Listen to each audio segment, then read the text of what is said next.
his older friend and saw the squinty-eyed teen staring at where Officer Jenny had just been. Since he was facing away, Ash didn't know what he was doing until he saw Brock mumbling. Deciding to see what he was doing, the confused young man glanced at his friend's face and saw a dopey, drooling expression taking up residence on the former gym leader's visage. All the while, he just murmured in a love-struck tone. "Wow. Officer Jenny, so pretty, so pretty." Sweet dropping, Ash's face faltered to the sand and groaned. All we did was trade one pervert out for another. XXXXXXXXXXXXXXXX. After about an hour of traveling through the commercial area of the Seafoam Islands, Ash and his friends soon came out at the end of Conch Street on the far outlying reaches of town. Right in front of them was the city limits sign that Officer Jenny had told them about, and as they walked past it, all they could see was forest and jungle stretching out before them. "Hey, look at that," Giselle, whom was dressed in a pair of jean shorts and a black top to conceal the black bikini worn underneath, pointed in the distance. Right up to where the road got rocky and sandy, like it wasn't maintained anymore up to that point. "It looks like that might be the access road to the beach Officer Jenny was telling us about." With only one way to know for sure, they walked up to the end of the road and then looked into the forest stretching ahead. Seeing what looked like a path leading through it, the four of them stepped onto said forest road and began trekking their way into the jungle-like terrain. As they pushed through the thick, untamed wilderness that resided outside of the city proper, the four friends found that the path was not nearly as well kept as the ones in and around the city, as well as the commercial beach areas. When they finally came to the end of the jungle trail, though only after fighting vines that tried to slap them in the face, roots that tried to trip them up, and thorny bushes that nearly pierced their flesh, they begun smelling the scent of salt air again. As well as also hear the sound of waves slapping against the seashore. When they broke out into the open, just beyond the last bit of enclosed path, they were greeted to the sight of a wide beach spread out before them. The sand on the beach was almost the same color as what was found on the other end of the island, only it was just a shade lighter and appeared white. The water of the ocean before them, however, was noticeably different. This mostly meant that, whereas the water on the other end of the island was mostly calm and gentle, the waves on the beach before them was quite a bit more volatile and choppy. The waves were also a little wilder and not nearly as contained. Even still though, it wasn't terrible, like the water and waves would be in a storm. The biggest difference between the beaches on both sides of the islands was the people on it. Or, in this particular case, the lack thereof. That was because, aside from the four of them, the beach was completely deserted, as far as the eye could see. Whoa. Ash allowed a grin to split across his face. This place is totally deserted. Awesome. Misty shared an enthusiastic smile with her friend. Those waves aren't that bad. I've seen rougher water on my trips to the Vermilion City Beach with my sisters. Come on, let's see how it feels. Giselle suggested excitedly before taking off onto the white sand toward the water. Ash, Misty and Brock quickly followed, and Pikachu and V joined the sprint. When they finally reached the water's edge, each of them quickly found why the beach remained so deserted. Upon touching his foot into the first wave that lapped up onto the side of the beach, Ash promptly withdrew it and skipped back. Wow. Woo, that's cold. Cold, cold, cold. Running back onto the dry sand, Ash looked and saw his friends and Pokémon doing the same thing. That's almost painfully cold. Misty hissed as she hopped around and then tried to bury her feet as far into the warm, dry sand as she could. Giselle went for impatience and reached down, rubbing the tops of feet and the very bottom of her shins with her hands. That feels like winter cold temperatures at any of the beaches up where we're from. Pikachu and V were both trying to make their first stand back down after it had shot up from the unexpected cold, and Brock shook his head while staring at the water. Yeah, I can definitely see why no one comes here to get in the water now. Ash sighed and then looked at his friends. Well, just because we can't get in the water doesn't mean we can't hang out and just enjoy relaxing on the beach, does it? The three of them shrugged at his suggestion, with Misty saying simply, "That's fine, I don't care. I could just lay out and tan." Giselle nodded in agreement. Yeah, that works for me too. At least it's only cold in the water. With that decided, they all slipped their packs off their shoulders and went about pulling out some beach blankets to lay out on. Afterwards, they released all of their Pokémon so they could enjoy the day as well. Ash, for his part, saved 2 Pokéballs for last and walked up to the shoreline with them in his hands. Looking down at the one in his right hand, he smiled and enlarged it. Okay girl, it's time to let you out and stretch those wings. With that said, he tossed the ball skywards and it snapped open. From the small red and white ball came a massive explosion of white and light blue energy that gradually went higher and took form and shape. Then, at last, the mammoth, towering form of Dragonite herself appeared out in the waters of the ocean. As the monolithic dragon type appeared and fully materialized, she let loose a loud cooing sound that resembled a jet engine roaring across the sky. Ooh. Putting a hand above his brow and staring up at the giant dragon that was now looking around and trying to figure out where she was, Ash smiled and shouted while waving his arms. Hey! Dragonite! Down here girl! Down here! Shifting her attention downward, Dragonite caught sight of her trainer far down below, standing at the water's edge. As soon as she saw him, she cooed in joy and then lowered herself down until Dragonite was able to get on all fours, her massive body easily spanning more than the length of a cruise ship in her current position. As she got herself into a position where she could get her face near him, Ash laughed and held his arms out, happily embracing her giant snout once she was close enough. Oh, I missed you too, girl. Wrapping his arms around as much of her nose as he could get, Ash smiled and embraced her warmly. I missed you too. I missed you. The giant Dragonite closed her eyes and enjoyed the feel of the intimate reunion with her trainer. As they shared in the tender moment, Giselle and the others just looked on and smiled softly at the sight. After they were finished sharing their reunion, Pikachu and Bee bounced over to say hello while Ash put his hands on his hips and stepped back. So how's everything been going back home, Dragonite? Are you happy? Do you like staying there? The draconian Goliath Eye smiled at her trainer and nodded with her big head still resting on the beach. Ooh. Dragu. Glad to hear that she had been doing so well, Ash grinned in a playful manner. You still training hard every day? 'Cause you know, I'll find a battle for you to fight in one day. Once more, Dragonite smiled and gave a nod that churned up large waves around her head. Ooh. Laughing in amusement, Ash reached out and lightly patted her nose. I know girl, I know. Now hey, you might wanna move back a bit. He held the other Pokeball up that had been in his left hand, winking as he did. We got one last member of the family to bring out here. Understanding who he meant, Dragonite stood back up in the ocean and moved to the side a bit, each step causing the water to churn up with frothy white waves. Though if the cold bothered her, she didn't show it. As soon as she was out of the way, Ash threw the last ball into the air and watched it pop open to expel the same massive quantity of energy as Dragonite's Pokeball did earlier. As the Pokémon that had been contained in the ball materialized into existence near Dragonite in the ocean, Ash stepped back and laughed. Yo! Tentacruel. What's up, buddy? Good to see you. The giant, multi-legged, mutated Pokémon from Porta Vista looked down at the young trainer from Pallet Town. Though, unlike Dragonite, he didn't make any noises and he didn't immediately show any outward signs of affection like Dragonite did. How are you, Tentacruel? Doing okay. Everything alright back on the home front? Ash awkwardly shifted from side to side. Is everything alright? However, in a move that surprised him somewhat, Tentacruel suddenly reached out with one massive tentacle and carefully wrapped it around the boy's body. Then, gently and with a focus on not using too much strength, Tentacruel pulled Ash out over the ocean and up to his giant face. As he raised the boy up until he was level with the mutated water poison type's giant, dark black eyes, Tentacruel just stared at him intently for a time. Ash, for his part, stared back at the skyscraper-sized Pokémon, doing his best not to blink and hold his gaze.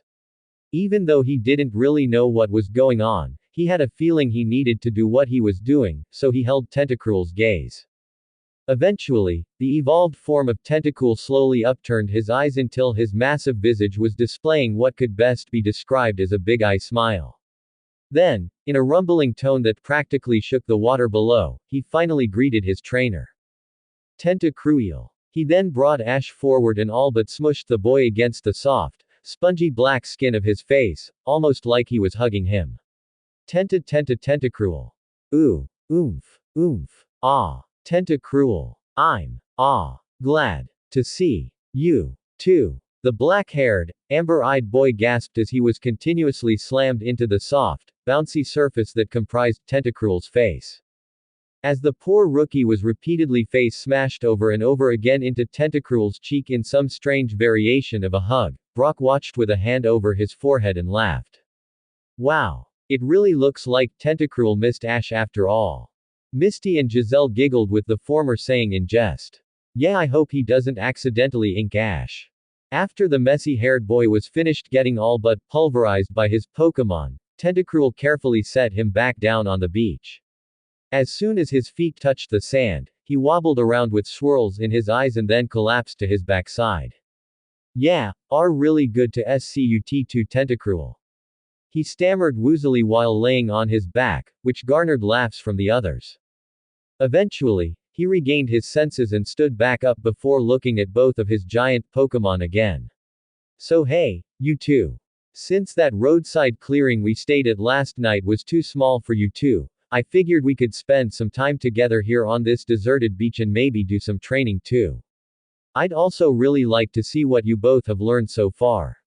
How about it, wanna demonstrate? Dragonite and Tentacruel looked at one another and then back down at him before nodding. With that agreed upon, Ash and his friends, as well as all the other Pokémon, moved back some distance away from the water so they could be as far away from the impending battle zone as possible. Once they were all back a safe enough distance, Ash cupped his hands over his mouth and yelled. Alright, you can start whenever you want to. The two monolithic Pokémon turned and squared off against each other in the midst of the ocean. Tentacruel's face was obviously unreadable, but Dragonite looked calm and serene. Finally, seemingly at the crash of another wave to the shore, the battle began.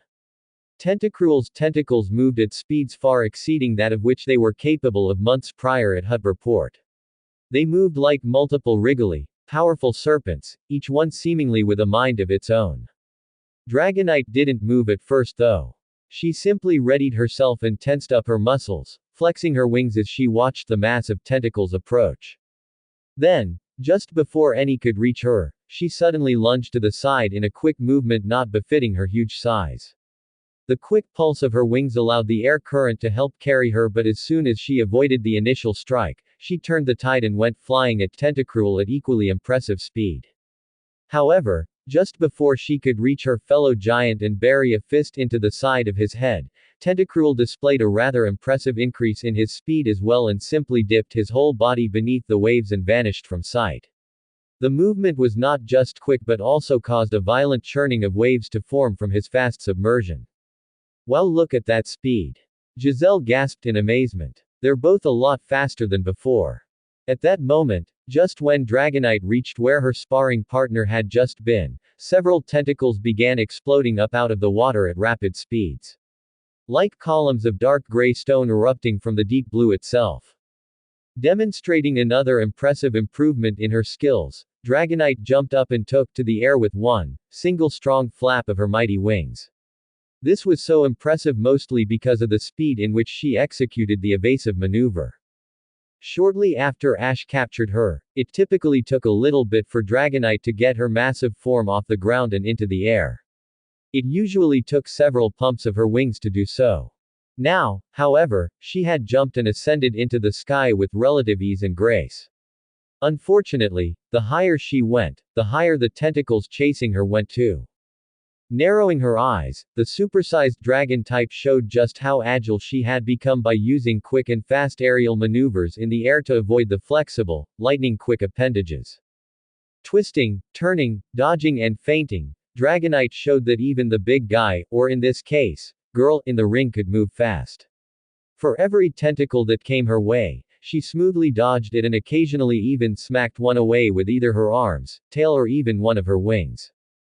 However, Tentacruel showed just how much he had grown to when he suddenly erupted from out of the ocean and launched himself high into the sky. As water in cascades rained down off of his massive form, Tentacruel soared up towards Dragonite at admittedly impressive speeds.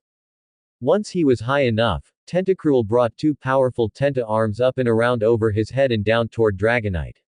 She reacted quickly though and brought her own arm up, grunting from the force of the impact as both tentacles slammed against it and tried to break her defense. It turned out to only be a decoy though, because at that moment, Tentacruel's other tentacles all surged forward and wrapped around her midsection and wings. Trapping Dragonite's arms and wings to her sides, Tentacruel ended up suctioning to her like a magnet on a fridge and then twisted around until he was attached to her back. His tentacles were now binding her tightly like the world's largest coil of rope. Unable to stay aloft anymore, Dragonite started falling back toward the now wild and turbulent ocean below. However, on the way down, she struggled and fought Tentacruel's tight binding and tried to free herself. Seeing the predicament Dragonite was in, Giselle gave voice to it as they all watched with enraptured fascination back on the beach. This might be it. Tentacruel has her wrapped up really tightly. At that same time, both giant Pokémon finally hit the water. Tentacruel took the brunt of the fall, but that was not really an issue since he could fold and compress his jelly-like body if need be. The side effect from the impact though was a massive wave that was churned up as soon as they hit. Luckily enough for Ash and the others though, the two battling Pokémon were far enough out in the ocean that the wave had lost a lot of its height by the time it finally reached the shore. Even still, it washed up far higher on the beach than most of the other waves were able, especially since it was still low tide. Back in the water, Tentacruel kept his death grip on Dragonite's body, refusing to let up on his squeezing pressure for even a minute. The dragon-type giant was a fighter though, and she too refused to give up.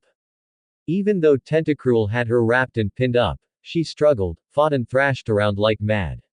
Rolling in the water, throwing her body up and down, jerking herself backward and forward. She even managed to flip herself up using mostly her tail and then started tossing herself in wild, random directions across the surface of the ocean. Every time she stood up, Dragonite would throw herself forward and roll through the waves. Then, while on her back again, she would thrash powerfully to try and get Tentacruel off of her. Even still, the stubborn, jumbo-sized jellyfish refused to let her go. As the two titans of sheer power and size rolled, crashed and thrashed around in the open ocean, the sea itself looked like it had turned into a dark, swirling, volatile battlefield. The sand and sediment from the ocean floor that was getting stirred up had begun turning the water murky and foggy. That paled in comparison, though, to the huge and unnaturally large waves that their tussle was consistently creating and spreading out in all directions. It's like watching two giant monsters going to all war together. Brock exclaimed in amazement, which the others nodded in firm agreement to. Eventually, Dragonite managed to stand back up with Tentacruel now working to get his tentacles up to her throat and choke her out. However, she wasn't about to give up, and in a show of spontaneity, very much like Ash would do, she took desperate actions to do so. Since her long tail hadn't been captured and cinched down, she forced it to sling up behind her like a whip and smacked Tentacruel in the back of the head. The force was powerful enough that they could all hear the resounding smacking sound it made and also saw how Tentacruel was jolted forward by the force of the hit. Even still though, he refused to let go and tightened his hold on Dragonite. She also refused to give in and continued pummeling Tentacruel with her tail, over and over again. With every brutal pounding of the giant jellyfish, Tentacruel's eyes started narrowing in pain and his concentration slowly began lapsing. Sensing that her attacks were starting to have an effect, Dragonite increased the force of her tail strikes and brought it up from further down so she could hit harder. After doing this a few more times, Tentacruel's hold on Dragonite began relaxing just a little bit. Fortunately for her, it was all she needed to have with such massive strength on her side. Using a powerful flexion of her arm muscles and the muscles in her back that controlled her wings, Dragonite gave a roaring cry of, "Dragu!" And then let her inner power explode forth. Since Tentacruel was still a little distracted from the multiple hits he had taken to the back of the head, he was not ready for her sudden explosion of power, and that caused him to lose his hold on her completely. As the giant water type's tentacles loosened, Dragonite freed her worms and wings by thrusting them outwards. Then, As the tentacles that had been wrapped around her started to fall away, she reached back and grabbed two of them. Then, as she flexed her muscles again with a sign of visible strain on her face from the effort it took, she started to chant her name and summon all her inner might. To the shock of everyone watching, as the massive female dragon type began pulling on the tentacles she now held over her shoulder, Tentacruel also started to get drawn forward. Amazingly enough, even as he fought back, his other tentacles in the ocean soon began leaving the water as Dragonite quite literally started to lift the other giant Pokémon over her shoulder. Then, with a loud cry of her name and a final hard jerk using her brute force strength, she ballistically tossed Tentacruel over her shoulder and high into the air. The mutated, evolved form of Tentacruel went soaring high through the sky above, his massive form appearing to blot the sun out for a moment at the apex of his ascent. Then, when gravity finally started to catch up with him, the multi-legged water type commenced to falling straight to the ocean below. "Watch out everybody!" Ash yelled as he backed up with his hands out, eyes going wide. "When he lands it's gonna churn up a huge wave." With the forewarning given, all of them grabbed their beach towels and packs and fled as far up the beach as they could with their Pokémon in tow, almost until they were back at the tree line bordering the beach. The run for cover proved to be a good idea since as soon as Tentacruel hit the water, a gigantic wave, several feet high, rose from the ocean around the impact zone and began racing towards the coast. When it finally hit, the fast and powerful wave slammed onto the shore and ate up the length of the beach like a Snorlax devouring food. The frothy, angry surge of water rushed up the dry ground, turning wet the sand that had not been touched by water in countless years. Luckily, Ash and the others were far enough back that the water did not reach them. When the violent turbulence of Tentacruel's landing finally passed on, both giant Pokémon were seen standing opposite from one another again in the midst of the ocean. The two of them were staring each other down intently, neither one moving, while the sea water around them continued to angrily roil and churn. The battle had forced up a lot of sediment from the ocean floor beneath and it had turned the water muddy, murky and black. Finally, Ash ran back up close to the shore again and yelled out, "Okay guys. That's good enough. Really, that was amazing, you can stop." Once their trainer called out to them, Dragonite and Tentacruel stopped staring each other down and then looked at him on the beach. "I can tell your training has really made you two a lot stronger, that fight was amazing." He yelled again with hands cupped to his cheeks. "Keep up the great work because it's going great." Dragonite Eye smiled modestly and rubbed her massive arm behind her head while Tentacruel merely nodded, inwardly pleased at the praise. "Alright, come on in and relax," the coal-haired trainer instructed. "We're just gonna hang out here on the beach and rest, you two can join us. Let's just spend time together relaxing."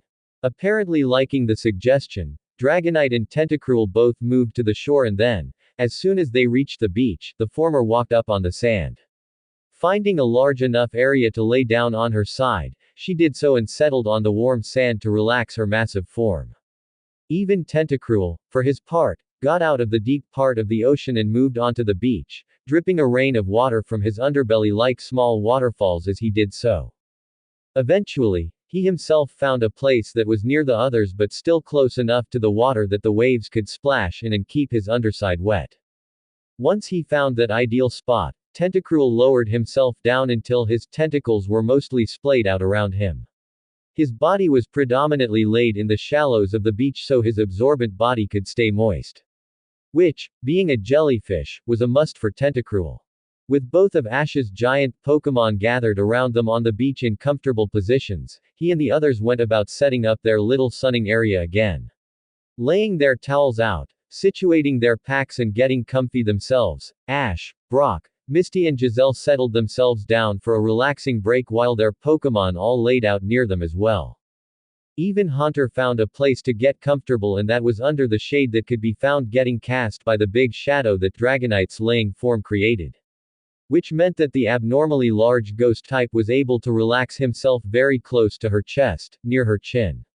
Not that the gentle giant minded being used for shade. Over the next 2 hours, they all simply took their time relaxing and enjoying the peace and tranquility of the deserted beach. Ash himself found it amusing to lay back on his towel and watch Pikachu and Bee play in the sand while Diglett dug tunnels through the strange new terrain he wasn't used to. Misty's Starmie, Staryu, Horsey, Seeking and Tentacool were lounging in the shallows of the water near Tentacruel and were having their own little water-type powwow. Which was something Ash was happy to see since it allowed Tentacruel to have more interaction with others outside of his own Pokémon back home. Misty's Tentacool, quite obviously, was a big part of the little gathering since the much smaller jellyfish used to be a part of Tentacruel's pod back at Porta Vista in Hutber Port's coral reefs. In ways, they were both family and Ash knew having time to be together like they were now had to have been appreciated by both of them. Both of the group's Graveler, Marowak, Zubat, Vulpix and Onix mostly stayed near their trainers since they didn't like being in water unless they had to train in it. As for Ash and the others, when they weren't relaxing they were just conversing casually about random topics and spending time with their Pokémon.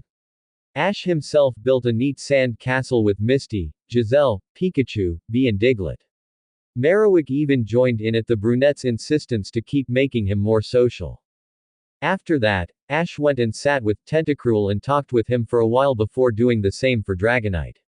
That way he could ensure that he was spending quality time with them, just like he wanted.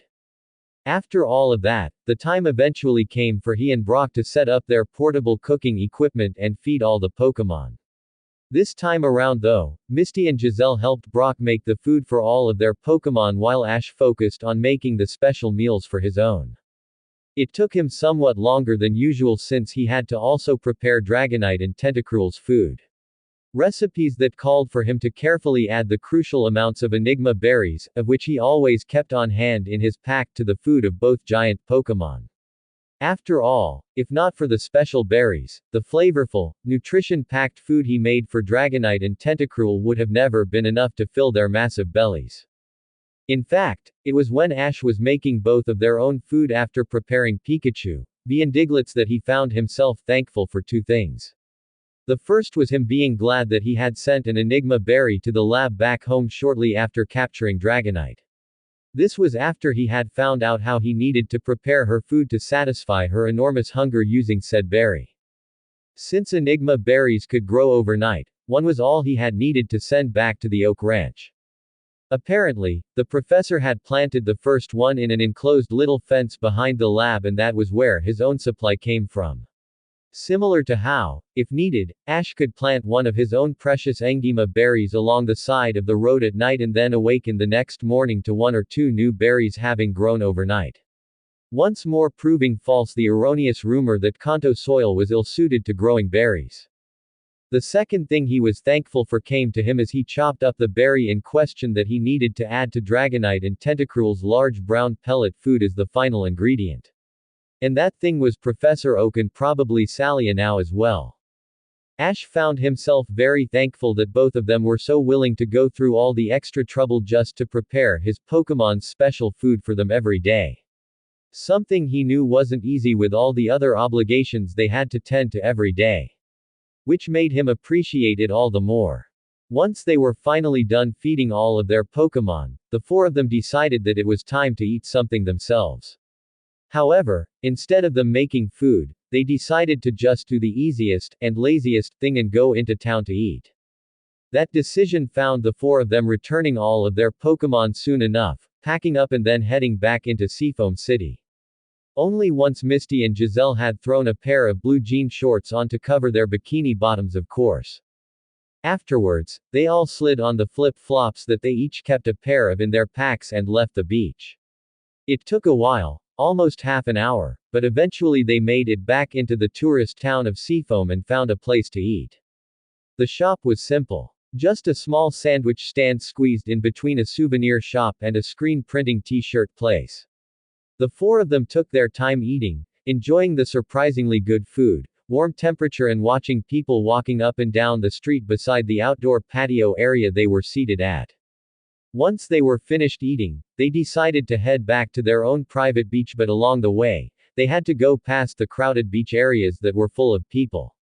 It was at that time, when they went past a pier that stretched out into the ocean, the four of them overheard two older men that were talking loud enough for them to hear. Come on ya old coot, you're never gonna see it again cause you didn't see it in the first place.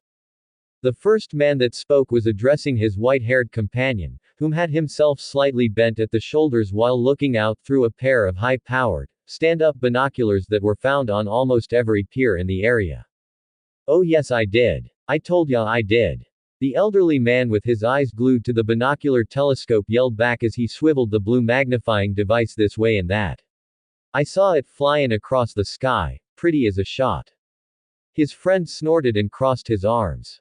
All you saw was a fancy mirage over the water, a trick of the waves and the sun as them sailors say. The bearded, wrinkled old man looking through the telescope pulled away to look back and shake his fist. No I saw it. I did. Bah. The other one flipped his hands downward. That Pokémon ain't been seen round these parts for years. Since before our granddaddies was born. And you know it. Curiosity getting the better of him, Ash suddenly stopped and walked over to the two men with his friends soon following behind, also curious. Excuse me sir, he began as he stopped before both old-timers. I didn't mean to eavesdrop but did you just say you saw a Pokémon of some kind? The doubter of the two threw his arms up and shook his head. Gah. Here we go. Now look what ya did, got a bunch of poor kids all interested in your craziness.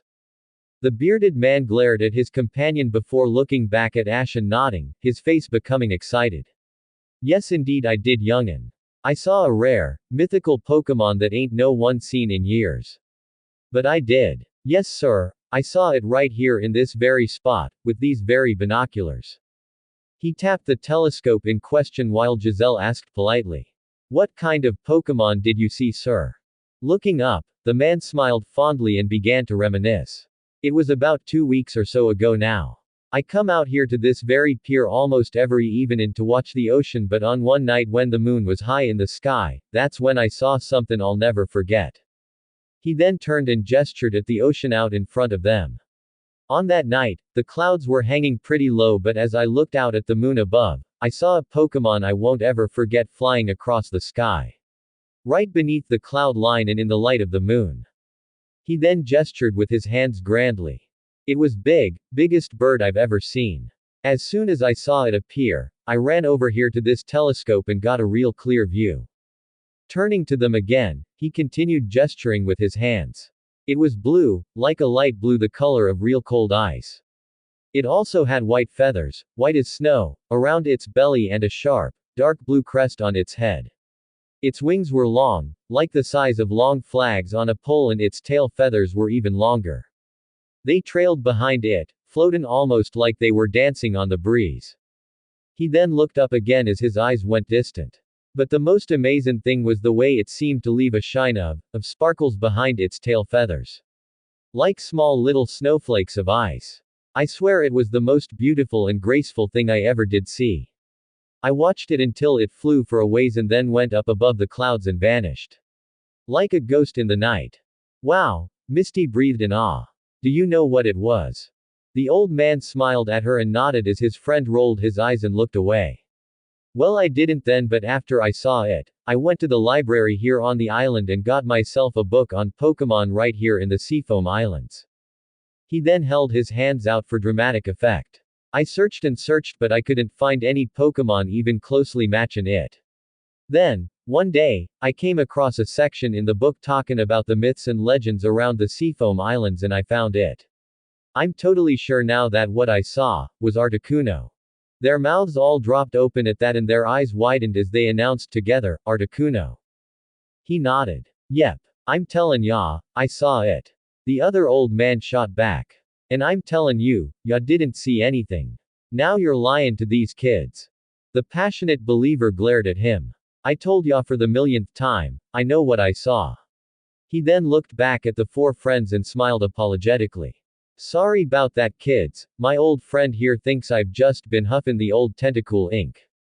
But I'm telling ya, I know what it is I saw and I ain't tellin' no stories. Do you have any idea where it went? Brock asked with a fair amount of amazed interest. The old man shook his head.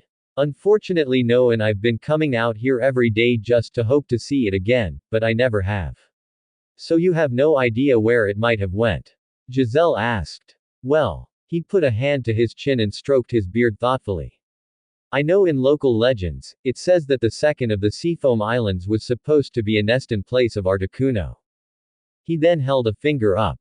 Problem is, that island is dangerous to go to and even more treacherous without a guide. The waters around it are freezing cold and rough and the island itself is mostly made up of a bunch of underground caves. I've heard it gets real cold down in them tunnels and dark too. They give guided tours but only through a few of the surface level caves.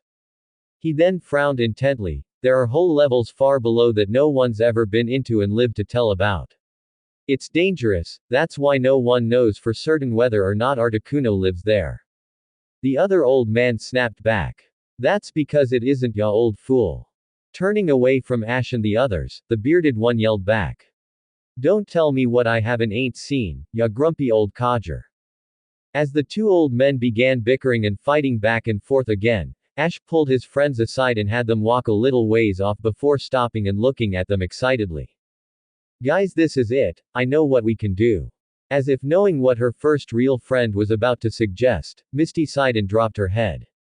Oh, here we go. Ignoring her exasperated comment, Ash smiled. Let's go to that second island and see if we can find Articuno. Silence was what initially met his announcement, but Giselle eventually answered him. Are you sure that's a good idea? I mean, we've heard from more than one person now that the second island is really dangerous. Brock nodded. And how would we get there?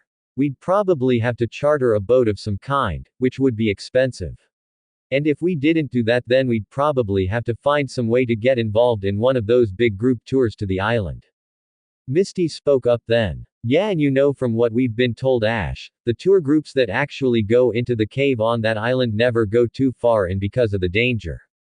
Brock interjected. And I wouldn't be surprised if they only do those tours at certain times. Maybe even only during the summer holiday months. Besides, that beach we were just on is in the same direction as that island. You felt how cold the water was there. Maybe they wait for it to get a little warmer in the summer before taking people. Giselle frowned a little. And we don't even have the proper caving gear, Ash. The black-haired boy looked amongst his friends and then sighed. Guys, look, I understand how you feel, I really do. And you're probably right on everything you said. I'm not an idiot either. I know that even if we went, we'd probably never actually find Articuno. It's just. He rubbed the back of his head and sighed again. I promised Professor Oak that I would do my best to help him with his research by using the Pokédex to gather as much info on Pokémon as I can on the road. Why do you think I always scan every Pokémon I catch and evolve? Or when I actually get a chance to scan a wild one or a Pokémon in battle? Which I know isn't often, but still. He then looked at his friends once more. Professor Oak is like my grandfather. I love him and respect him. If it wasn't for him, I wouldn't be who I am today as a trainer. Legendary Pokémon are one big mystery, and if I even had the chance to get to see and scan one up close and personal, it would do wonders for the professor's research. And for the whole world in general. Ash then looked over the ocean and his voice became forlorn. Professor Oak told me once that mythical Pokémon like Arceus aren't even thought to exist, and legendary ones like Articuno haven't been spotted in forever, so they're slowly fading into myth as well. If I have a chance to prove otherwise, then as a Pokémon trainer and a Pokémon researcher in training, it's my obligation to do so. He then looked back at his friends again. I'm not asking you guys to do this if you really don't want to. And I won't make you worry by going on my own. If you really don't want to, we won't. I just wanted you to know why. This isn't about thrill-seeking, for me it's about doing something worthwhile. The three of them remained silent for a time after he finished speaking. Not one said anything immediately, they just looked down in deep thought. Eventually, Giselle looked up and, after looking at the other two, she looked back to her boyfriend. Ash, we've done a lot with you and we have taken all kinds of risks. It would be completely insane of us to consider doing something like this with you. Believing he had received his answer, Ash nodded and was just about to concede when she continued. But, we are your friends. We care about you, very much, and if this is something you feel so strongly about, then I don't see how I can hold you back. That would be wrong, to me, and I just can't do that. If you really want to try this then, I'll risk it with you. Misty, having looked up as well, seemed to be in agreement. She's right, Ash. I think this is kind of crazy as well, but I understand why you're so passionate about it. I'm with you too, as always. Brock took that time to give a slight smile as he chuckled. And I am the oldest here. I suppose it'd be kind of irresponsible to let you kids just go wandering off by yourself someplace like that. After Brock was done speaking his playful jest, even Pikachu and Bee chirped their own agreement to go, which made their trainer smile and kneel down to gently rub their heads. I know you two are always ready to do anything. Standing up when he was done, Ash took the time to look at each of his friends. A guy really could never ask for better friends. Thank you, all of you. I promise that if we get into this and it seems too dangerous, we'll back out. I don't want to endanger any of our lives needlessly over this. Brock put his hands on his hips. Well, I guess we'll need to check into seeing if we can even get a boat out there in the first place.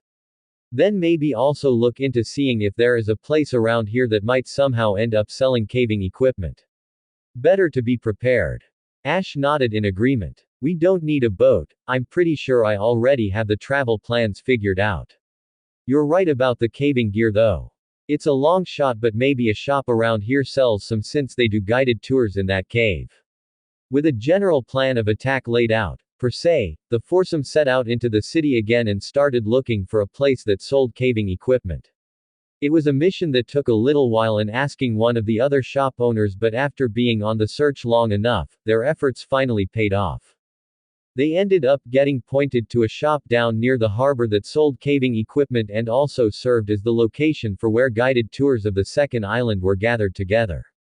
Since that was the case, they were able to learn from the nice man that ran the shop all about their hidden endeavor. The man's name was Steve and he was a reasonably fit, older, neatly groomed gray-haired gentleman that had lived in seafoam his whole life. Sailing boats, ocean diving, navigating, deep-sea caving and just about every other thing a man who lived on the ocean could do, he had done. Apparently, he had been giving guided tours on and around the second seafoam island most of his life and had even taken on, trained and employed younger expeditionary enthusiasts to help him run his touring business in the summer. Unfortunately, they also learned that he only gave such tours in the summer months. The reason being, from what he said, was due to how harsh and dangerous the second island could be during the winter months. According to Steve, the waters around the island were even worse and more turbulent in the winter and the water itself was far colder than usual. This was for reasons that apparently no one understood in the first place, since the ocean water around the rest of the Seafoam Islands area were always perpetually warm. It was only the water in the general direction of the second island that was always freezing cold, especially in winter. And apparently, the cold acted like a ring of sorts that encircled the entire island for a few miles in every direction. Very unusual indeed, since the cold water only remained up to a certain point and then turned warm again. Also, according to Steve, concerning why he only gave tours in the summer, was the fact that in the winter, the caves below the island itself were all but impossible to traverse. He explained to his young patrons that during the summer time, he and his younger staff would only take people onto the island itself and then into the caves just a short ways down. There were large surface tunnels and rooms in the upper part of the cave that were generally safe for people to traverse in the summer time. The tunnels were big and small, some you could stand up in but others you had to crawl through. The big cavern rooms were mostly areas where the tourists could see all the natural splendor of large stalactites, the beautiful sleek gray stone of the ancient cavern walls, the occasional stream of water passing through a room and even small waterfalls found here and there. The tours were mostly broken into two different groups. The one was a general tour, in which people of all ages, shapes and sizes could see the big upper caverns via easily accessible, safe tunnels that didn't require any athletic ability or fitness to traverse. The second tour mostly offered the same sights, save for a few extra rooms. The only difference was that it was considered a little more extreme, and required a certain level of mild athleticism and fitness to partake in the activity. Mostly, the ability to crawl through narrow passages, climb up or slide down rocks, rappel down small drops and the like. Steve had revealed though that in the winter time, many of the passages and rooms they gave the public a general tour through would flood with freezing cold water. Obviously, that also included the more hard-to-reach passages and rooms. From what Ash and the others had gathered from the elderly tour guide, there were whole lower levels to the seafoam caverns that had never been explored by any human being. In some of the passages and caverns in the upper level, there were water channels that lead down into the cave system further via tunnels that filtered said water through them. The only problem, from what Steve said, was that the water in those tunnels were well below freezing temperature. This quite naturally meant that as much as explorers wanted to chart the rest of the vast, mostly unknown cave system, the freezing water proved to be an insurmountable task. It was, in fact, the legendary icy waters in the cave, keeping humans from being able to go any further down into it, that had led to the rise of the myth that Articuno itself lived in the seafoam caverns. That the legendary bird used its freezing powers to keep the waters of the cave impossible for man to traverse, thus making the perfect hiding spot. Nevertheless, Ash and his friends were committed to at least seeing the second island, if nothing else, and purchased some reasonably priced caving equipment from Steve. Ropes, headlamps, glow sticks, waterproof caving boots, picks, rappelling hooks and eco-safe paint to mark their way in a cave. They even purchased a set of warm thermal clothing that he also sold due to the perpetually cold nature of the second island. All the equipment wasn't overly pricey, Steve had even been nice enough to give them a discount, and most of it was small enough that they were easily able to fit it into their large travel packs. Unfortunately, Misty's red bag just wasn't big enough to hold all she had bought, and that meant she had to finally purchase a travel backpack for herself like her friends. What was fortunate for her, though, was that she had been able to find a pack that was red, just like her old one. Even still, she tied her old bag off to her new one for extra storage purposes if nothing else. Before they left, Steve had a training area in the back of his shop where he gave rappelling lessons to tourists and the new employees he hired to give tours. Being the nice fellow that he was, he offered to teach them how to rappel down off of a large rock wall he had set up. An offer in which they gladly took him up on. It took about an hour for each of them to get comfortable with the newly acquired skill, but when they finally left Steve's shop at around 2 in the afternoon, they felt ready to try their luck. Luckily, the story they had told the older man about their desire to explore Mt. Moon after leaving from their vacation in the Seafoam Islands had been bought by him. Steve never suspected their real motives, and they didn't divulge them, for rather obvious reasons. With everything they needed now on hand, the four of them left the city and headed back across the island to the private beach they had been to earlier. Upon arriving, they were glad to see it just as empty as before, but as they ventured up to the water's edge, Misty asked, "Ash, now might be a good time to ask, what's your grand plan to ferry us across this freezing cold water to the second island?" Looking back at the orangutan, Ash smirked and pulled a Pokeball from the belt on his side. "I've got some transportation ready to go that's even better than a boat." He then threw the ball into the air once they reached the water's edge and it snapped open, releasing a massive burst of energy from within that soon took the form of Tentacruel. As the gargantuan jellyfish appeared in the shallows of the cold ocean water, not that it bothered him, Misty blinked widely. It took a few seconds of silence, but eventually, she spoke in a deadpan with a small head tilt. "Huh, okay, that could work." Ash then yelled up to his giant Pokémon. "Tentacruel. There is an island we really need to go to across the ocean. Is there any way you could please take us there?" Tentacruel looked down at his trainer and considered his request for only a few seconds before nodding. Tentacruel. After receiving the thundering reply, Ash smiled in gratitude and thanked his Pokémon. However, before they could go any further, Giselle spoke up. "Wait a minute guys, if where we're going is really gonna be so cold, why don't we change into our winter clothes and that thermal wear we bought? I'm not a big fan of stripping down on a cold island, I'd rather do it where it's warm." Brock nodded. "That's a good idea, let's do that." Ash and Misty formed a joint consensus and then, after telling Tentacruel to wait, they all went back up into the jungle just beyond the beach. Separating, the two girls went off one way to change and the two boys did likewise. A short while later, they all emerged from the tree line dressed in completely different outfits. Brock had on a pair of dark brown snow pants and a thick blue snow coat. He wore blue gloves on his hands and on his feet. He had on the waterproof caving boots they had all purchased. Meanwhile, under his outer wear, he had on the black thermal shirt and pants Steve had also sold them. Ash was dressed in black snow pants and jacket with matching gloves, while on his own feet were the same pair of brown caving boots. He too had on his own black thermal wear. Misty and Giselle were dressed in an identical fashion.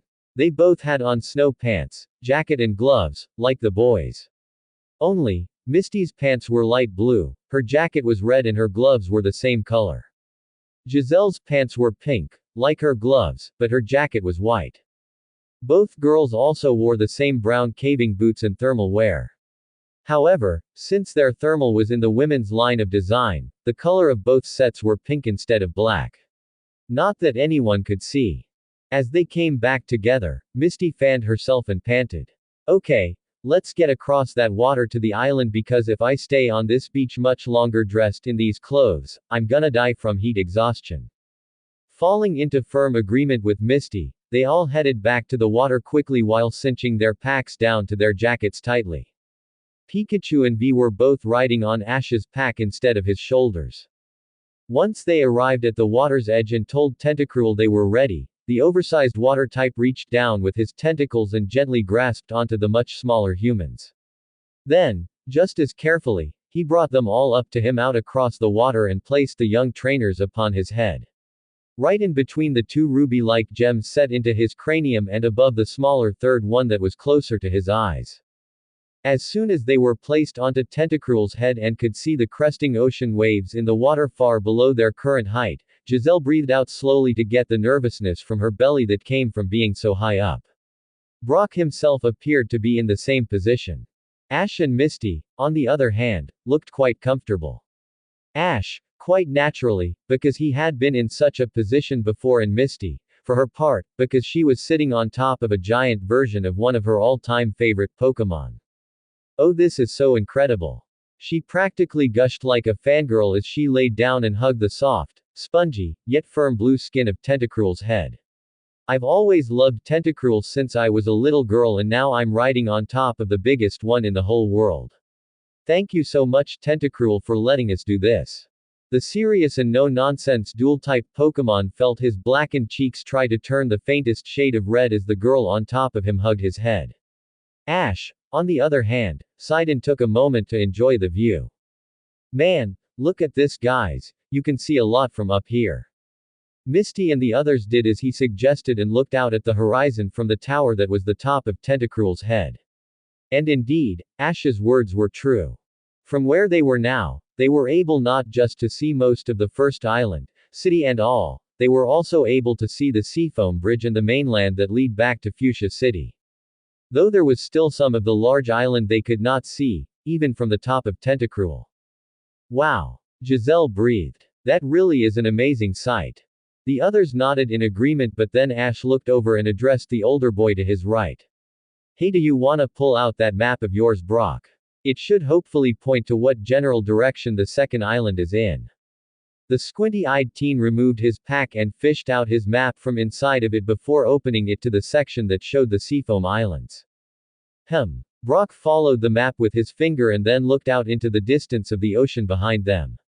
Well, the map shows that the second of the Seafoam Islands is out in the ocean, a ways away from the main one. We know this beach is facing in a pretty direct straight shot to the second island, so I suggest we just head due south. We should be able to spot it no problem, especially from up here on Tentacruel. Ash nodded and then looked down and lightly patted Tentacruel's head. Alright buddy, you heard him. Turn around and just start going straight. The monolithic water poison type turned around and then began heading dead ahead into the vast, open expanse of the ocean laying stretched out before them like a great blue canvas.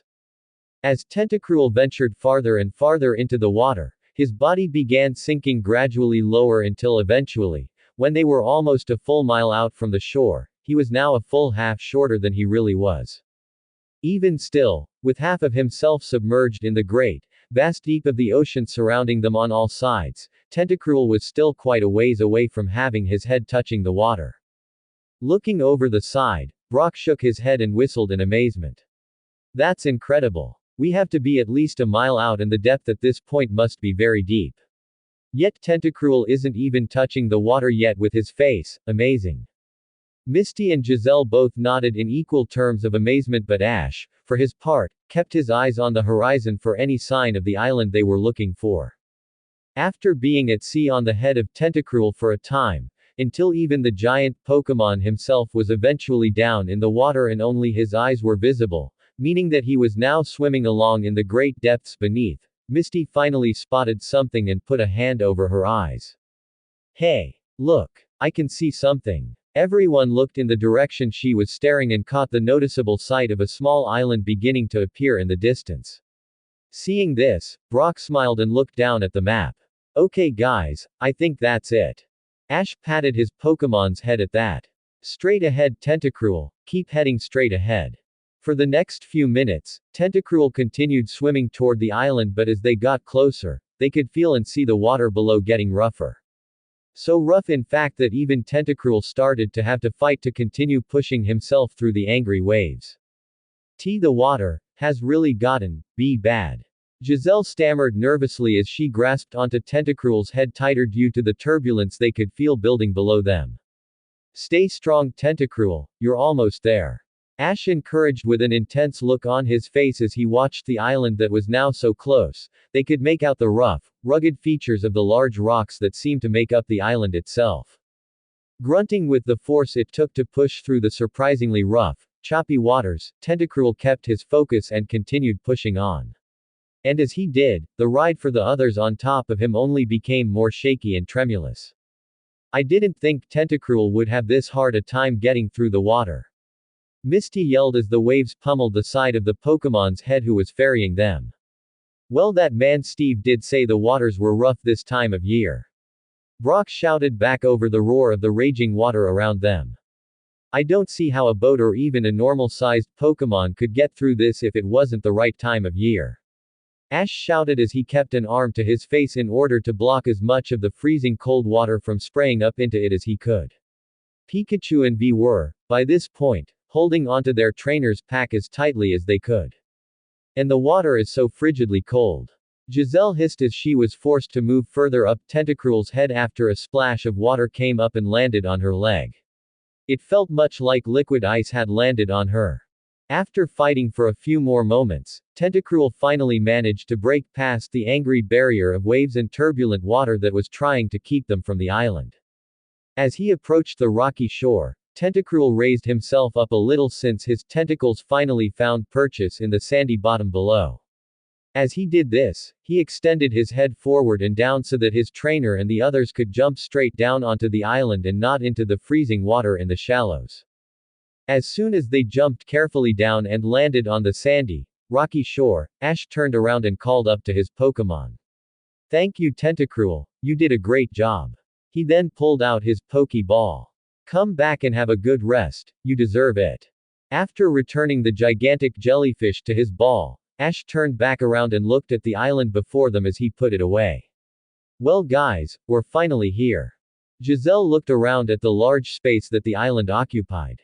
It was large indeed but still nowhere near the size of the main, commercial island itself. Wow, it's a lot smaller here on this island than the other one was. Misty nodded in agreement and took in the sight of the rather rough, unrefined and wild look of the island they had stepped onto. The jagged, big, ugly rocks that could be found practically everywhere, and even the island itself was just made of dull, light gray rock. This island isn't very nice either, Misty acknowledged astutely while her head continued to swivel this way and that. Ash stepped a few paces forward and looked straight ahead, where he saw a large opening in the massive rock just a short ways up a small incline. There really was no path to the entrance of the cave, and there were a lot of big and small rocks in the way leading to it. Which only further solidified the fact that this island was anything but commercial like the other. Look you guys, that must be the entrance to the Seafoam Caverns. He pointed out as he started carefully making his way over to it. Misty, meanwhile, rubbed her covered arms and shivered. I'm so glad we're wearing warm clothes. It's so cold here.